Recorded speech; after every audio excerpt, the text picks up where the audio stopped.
じゃあこれでサイドシートが3つ、オーニングテントの横の部分、こちらも同じサイドシートなんですが、こちらはクリアになっています。でこのクリアの部分っていうのが窓になります。でこれが 2.5m2.5m で全面クリアっていうのを1セット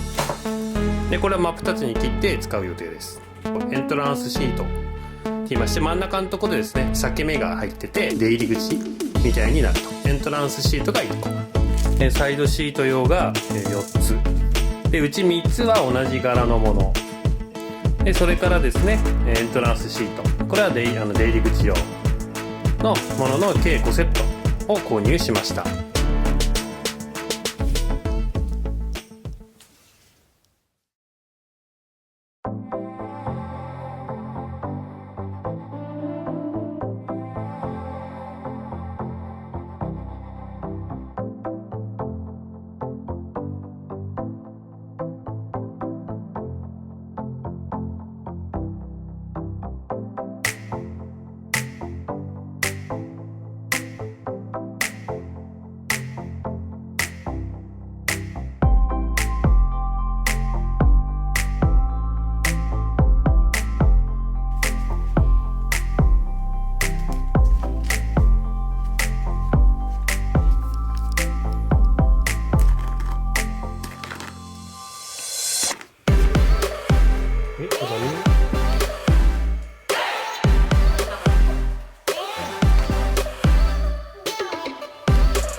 今こっちが下、ちゃんと後ろに動いてきちゃってる。いいね。